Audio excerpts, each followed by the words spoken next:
الحمد لله نحمده ونستعينه ونستغفره ونؤمن به ونتوكل عليه ونعوذ بالله من شرور أنفسنا ومن سيئات أعمالنا من يهده الله فلا مضل له ومن يضلل فلا هادي له ونشهد أن لا إله إلا الله ونشهد أن محمدا عبده ورسوله فقد قال الله تبارك وتعالى في القرآن المجيد والفرقان الحميد بعد أعوذ بالله من الشيطان الرجيم بسم الله الرحمن الرحيم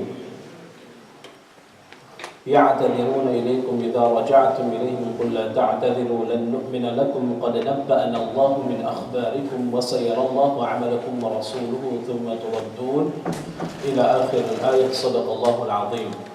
Respected friends and elders, dear viewers, ulama kiram, hufaz kiram.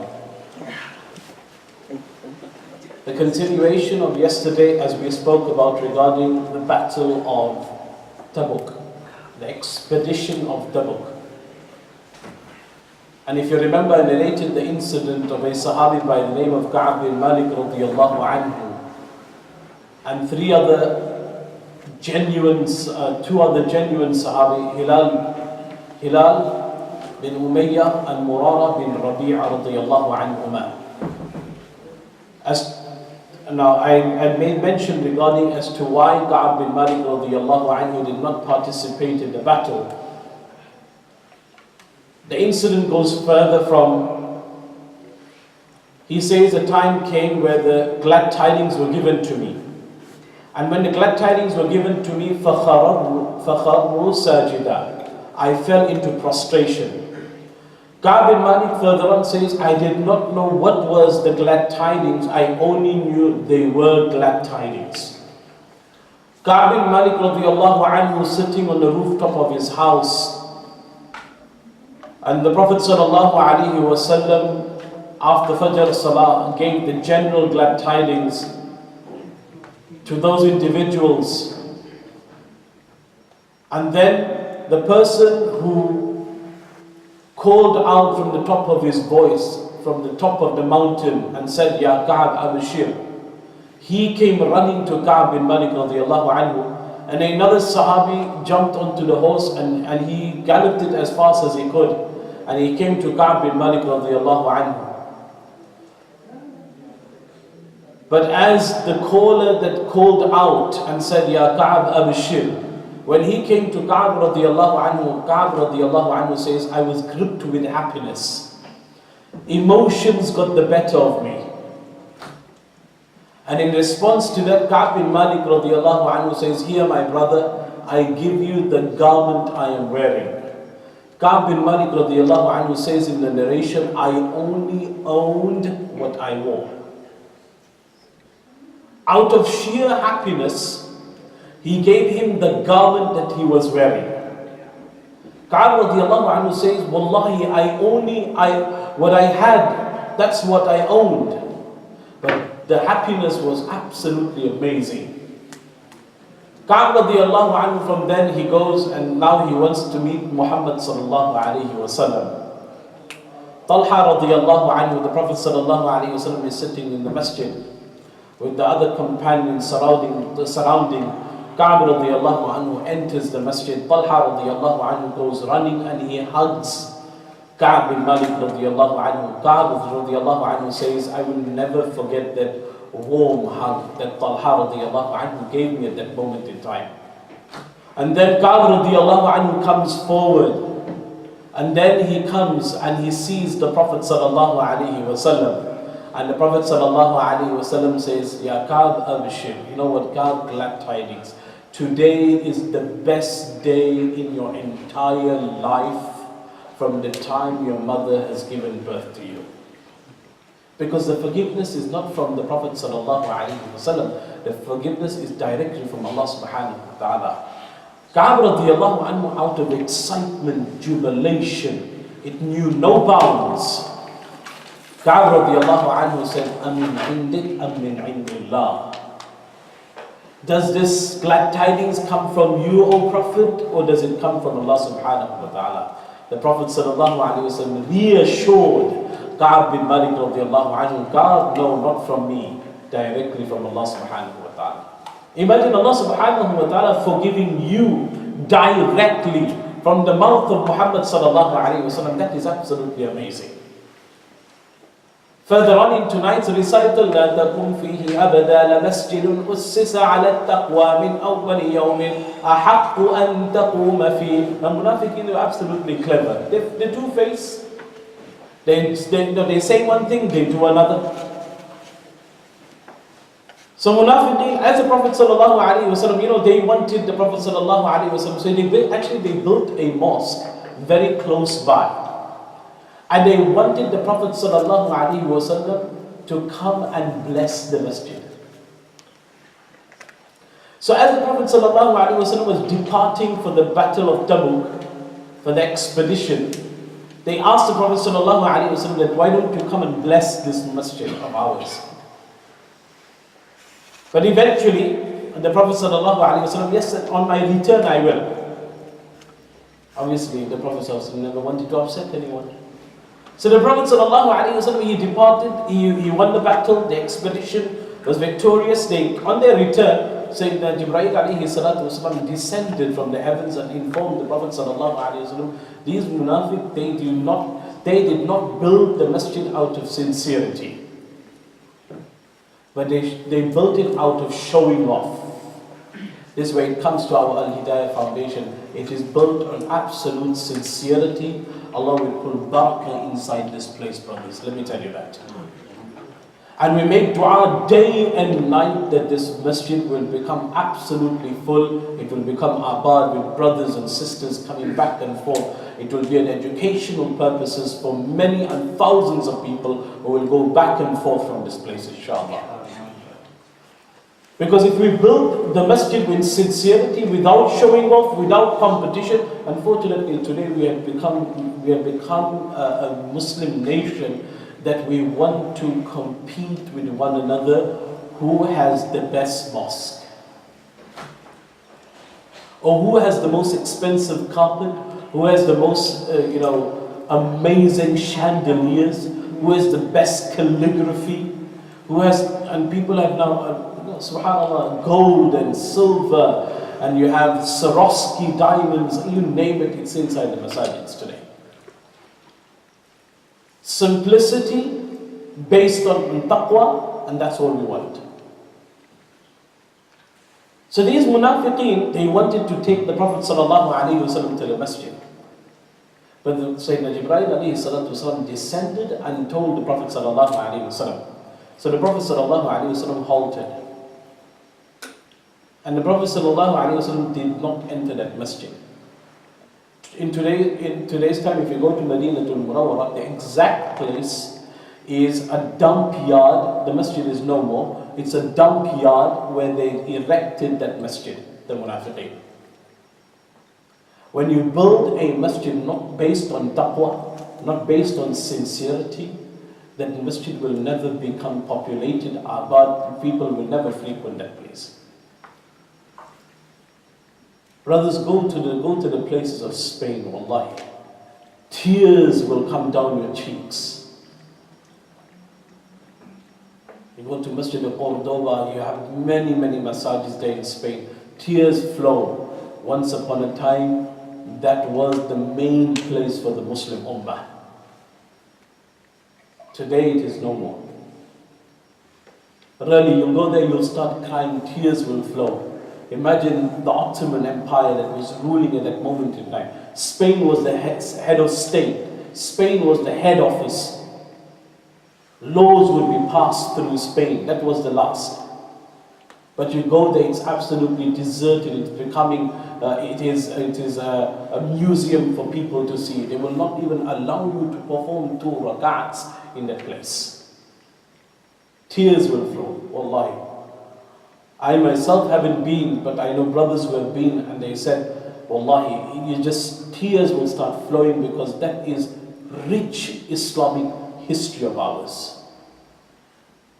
Read the history, what had happened when the Muslims were ruling from Spain.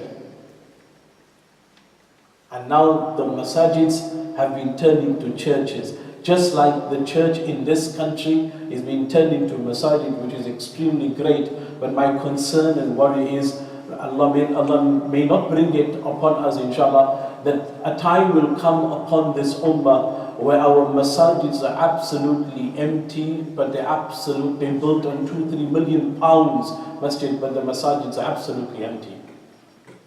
Unfortunately, the reality, it is happening today. We'll go to various different parts of our country where the mosques have been built in 2-3 million pounds. People have generated that amount of money to build an absolute amazing masjid. And you will find, you come for Salatul Fajr, you barely can make the first saf of the masjid. It's a sad reality, it's painful, but I've got to tell you the truth. Simplicity is the way forward. And that's how Masjid al-Nabawi sallallahu alayhi wasallam was before it became absolutely amazing today as we see it before our eyes. The simplicity was absolutely fascinating. Read, the Prophet sallallahu alayhi wasallam, the masjid was absolutely simple. And that's exactly what we need to adopt when we are building a masjid within our community. Simplicity to its genuine way. And that's where we see barakah, that's where we see blessing, sincerity, taqwa will come into our hearts, and we'll adopt the sunnah of Rasulullah sallallahu alayhi wa sallam. We don't need fancy things. And that's what we need to do.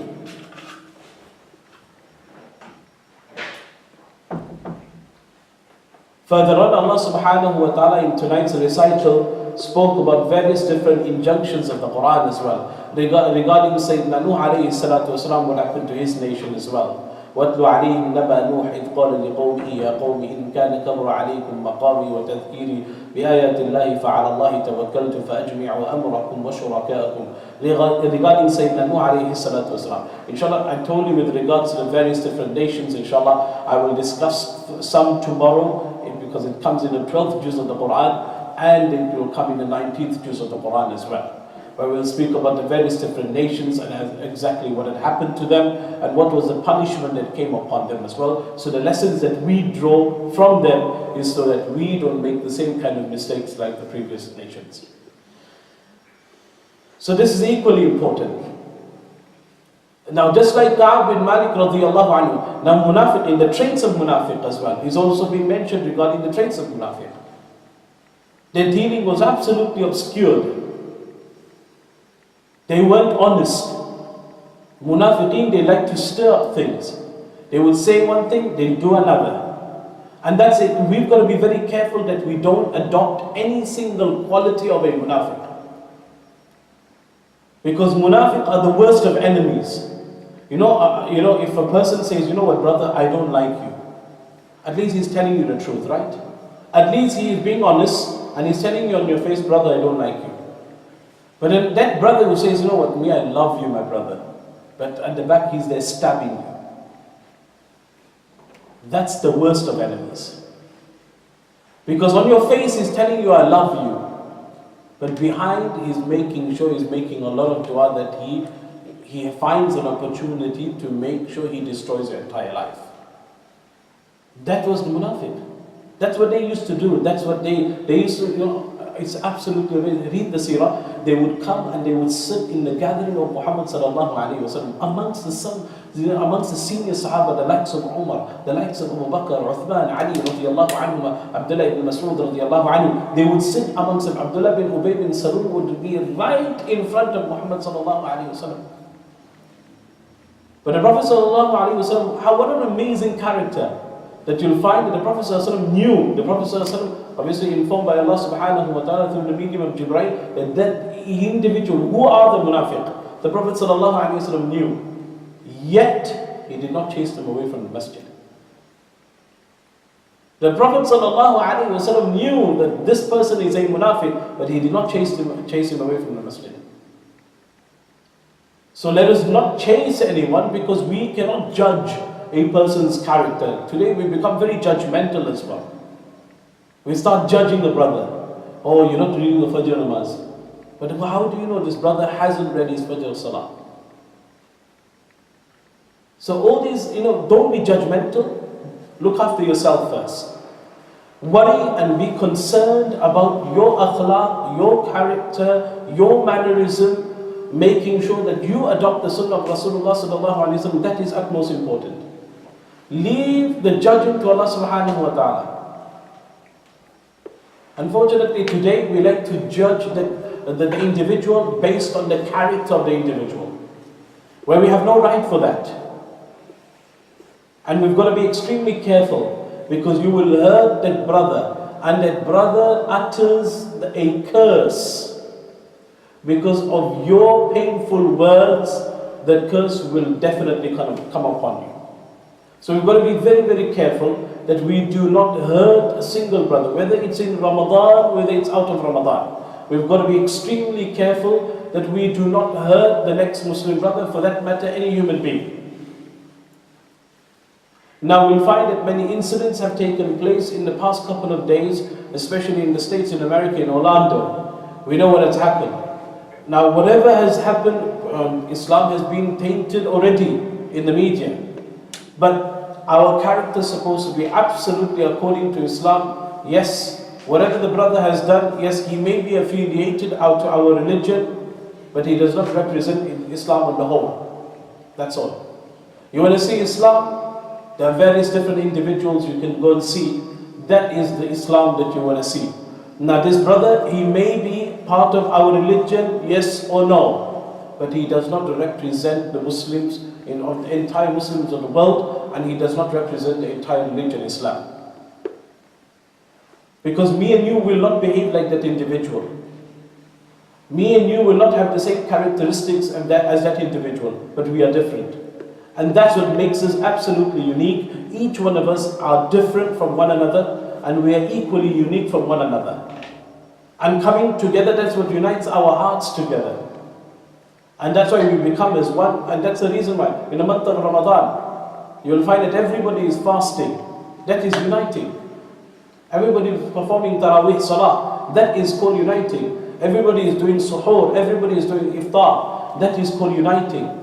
Uniting the hearts together, so we don't have any differences, but rather it creates a love and affection for one another. And that is exactly what me and you, we need to adopt whilst we are in this amazing month of Ramadan, that we experience this. We cherish these kind of moments. We meet and greet with people whom we don't know and people whom we know. And that's amazing. The hadith of Rasulullah sallallahu alaihi wasallam, afshu salam wa at'imu ta'am. Make salam with one another. It creates love, affection with one another. That's what we need to do. That's what we need to create. Make salam with people whom we know. We all will do that, because we know this individual, so we make salam. And also make salam with those individuals whom we don't know, whom we have not seen, who do not come from our area, but we continue to greet because of the hadith of Rasulullah sallallahu alaihi wasallam. So it's a perfect opportunity that we create and adopt the sunnah of the Prophet sallallahu alaihi wasallam into our lives, and wallahi, there's absolutely changes. It will come within us. It may ignite, it might spark it. And that spark and that ignition that happens, it will last not just for 1 or 2 years, but the rest of our life.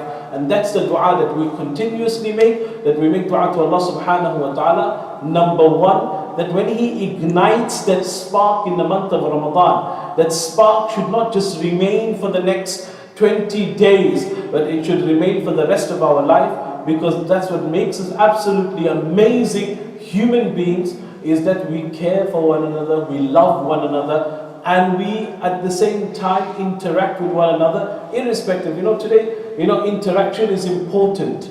Living within a community where we have different faith, we have those people who believe in no faith at all as well. So interaction is important, it is healthy. Having a healthy dialogue is extremely important. But at the same time, the values of Islam needs to be upheld high as well, so that we walk with Islam wherever we go, whether it's in the town center, whether it's in the markets, whether it's in the malls, but we are walking with Islam wherever we are going.